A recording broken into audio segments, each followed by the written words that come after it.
Hello my dear students, ST classes में आपका बहुत बहुत स्वागत है। आप पढ़ रहे हैं क्लास 10th का ये फिजिक्स है, विद्युत चैप्टर, जिसमें हम लोग को पढ़ना है ओम के नियम का सत्यापन, यानी कि वेरिफिकेशन ऑफ ओम लॉ। तो इसमें ओम के नियम के आधार पर देखना है, और ओम के नियम आपने पढ़ चुके हैं। ओम के नियम के आधार पर ये दिया गया है, किस प्रकार से है। देखिए, इसमें आपको सीधे तौर से प्रदर्शित करना है कि ओम के नियम के सत्यापन एक धारा नियंत्रक होता है, अमीटर होता है, प्रतिरोध वोल्ट मीटर, कुंजी और सेल के द्वारा इसको प्रदर्शित किया गया है। ओम ने बहुत अच्छे ढंग से इसको प्रदर्शित किया था। देखिए,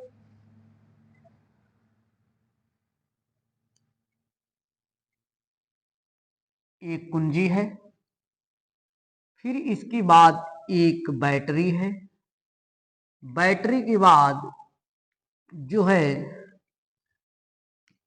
बैटरी, अब इसमें बैटरी के जो दिया गया है, और यहाँ पर एक हमारा धारा नियंत्रक जुटेगा, जिसको हम धारा नियंत्रक के नाम से जानते हैं, जो धारा के उच्च और निम्न के रूप में ये प्रदर्शित करता है। यह उच्च और निम्न धारा के रूप में ये प्रदर्शित करता है। तो अब ये आपको डायग्राम मैं खींच रहा हूं।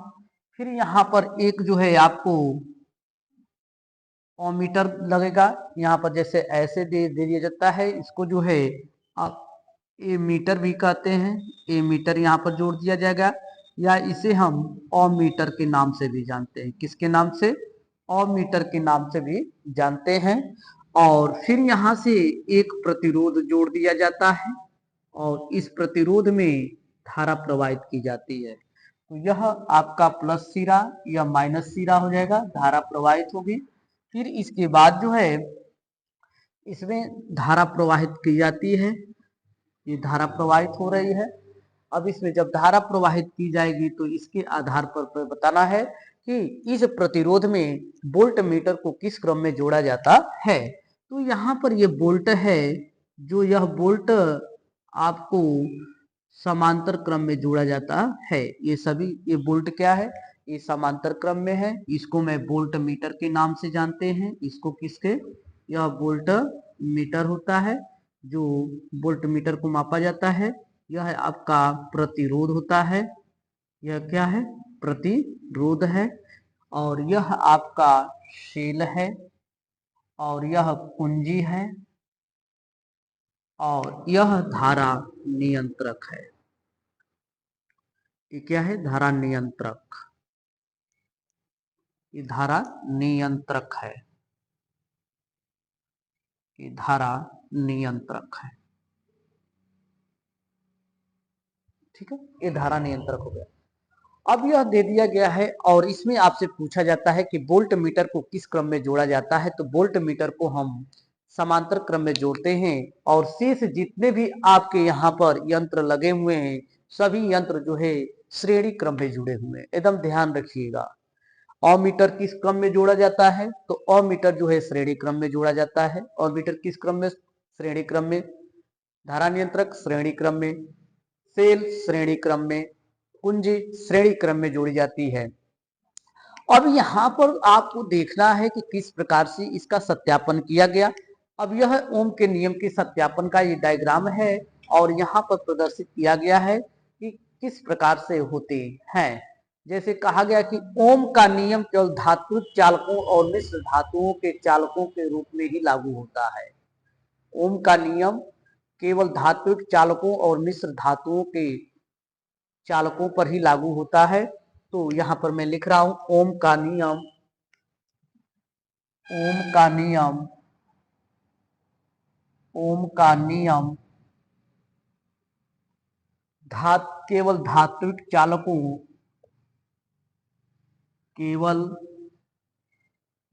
धात्विक चालकों एवं मिश्र धातुओं के चालकों मिश्र धातुओं के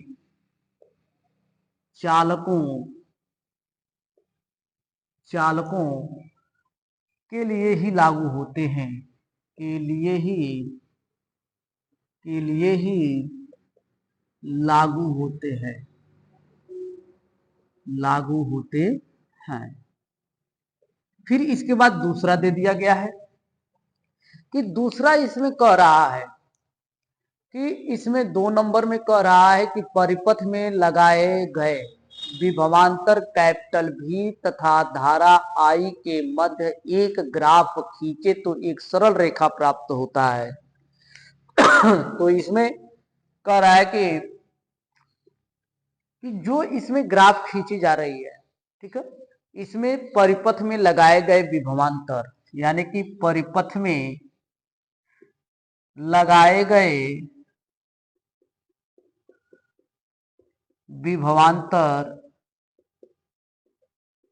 कैपिटल V तथा धारा I के मध्य एक सरल रेखा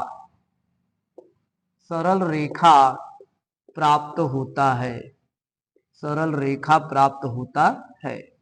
तो अब यह सरल रेखा किस प्रकार से प्राप्त होता है, इसको हम लोग को देखना है कि यह सरल रेखा कैसे प्राप्त हो गए। तो अब यहां पर आपको दिया गया है, यह हमारा y अक्ष है, y अक्ष, और यह हमारा x अक्ष है, हो जाएगा। अब इसमें जो y अक्ष है, इसको जो है धारा को प्रदर्शित किया जाता है। यह क्या है, यह धारा यानी कि I है, प्रदर्शित किया जा रहा है, और यह विभवांतर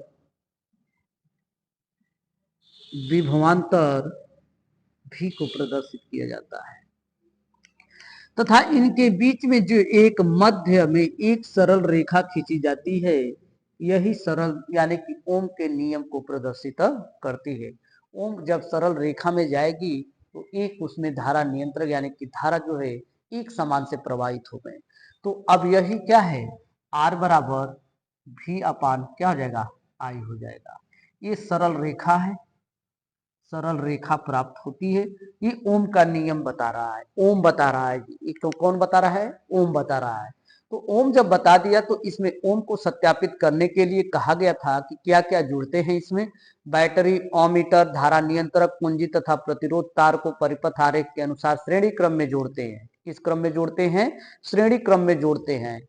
प्रतिरोध तार के सिरों के मध्य वोल्ट मीटर लगाते हैं, प्रतिरोध तार के सिरों के मध्य वोल्ट मीटर लगाते हैं। धारा I का मान ओमीटर A से प्रतिरोध के सिरों के मध्य V वोल्ट यानी कि V वोल्ट मीटर से पढ़ते हैं, और कुंजी में यानी कि परिपथ में कुंजी के ही लगाते ही धारा प्रवाहित होने लगती है। कुंजी लगाते ही धारा क्या हो जाएगी, प्रवाहित होने लगेगी। यदि धारा नियंत्रक द्वारा धारा का मान बढ़ाया जाता है तो वोल्ट मीटर का पाठ्यांक क्या होता है, बढ़ता हुआ जाता है। तो इसमें एक जो है नोट के रूप में बात कही जाती है कि कोई भी चालक ओम के नियम के सत्यापन का पालन तब तक ही कर सकता है जब तक कि चालक की भौतिक अवस्थाएं अपरिवर्तित रहें। यानी कि अपरिवर्तित भौतिक अवस्थाएं क्या होनी चाहिए, अपरिवर्तित होनी चाहिए, परिवर्तित नहीं, अपरिवर्तित होनी चाहिए। यानी कि भौतिक अवस्थाएं क्या क्या है, लंबाई, अनुप्रस्थ काट का क्षेत्रफल और ताप, ये सभी क्या होने, अपरिवर्तित होनी चाहिए। यही बताया था ओम ने, अपने नियम को सत्यापित किया था। ये जितना है आपको ये एकदम ध्यान से देख लीजिएगा, मैं जितना बात बोला हूं ये चीज को आप रोक रोक करके आप इसे लिख सकते हैं। तो इसमें कहा गया है कि बैटरी, ओमीटर, धारा नियंत्रक, कुंजी तथा प्रतिरोध तार को परिपथ आरेख के अनुसार श्रेणी क्रम में जोड़ा जाता है। पहला इसमें है प्रतिरोध तार के सिरों के मध्य वोल्ट मीटर लगाते हैं। परिपथ में कुंजी के लगाते ही धारा प्रवाहित होने लगती है। धारा I का मान ओमीटर A से तथा प्रतिरोध के सिरों का विभवांतर V वोल्ट मीटर से पढ़ते हैं। यदि धारा नियंत्रक द्वारा धारा का मान बढ़ाया जाता है तो वोल्ट मीटर का पाठ्यांक भी बढ़ता जाता है। ये है आपके ओम के नियम का सत्यापन। आप हमारे चैनल को लाइक शेयर सब्सक्राइब करते रहिए, और मैं ऐसे ही आपको अच्छे से अच्छे वीडियो देने की कोशिश करता हूँ। बहुत बहुत धन्यवाद।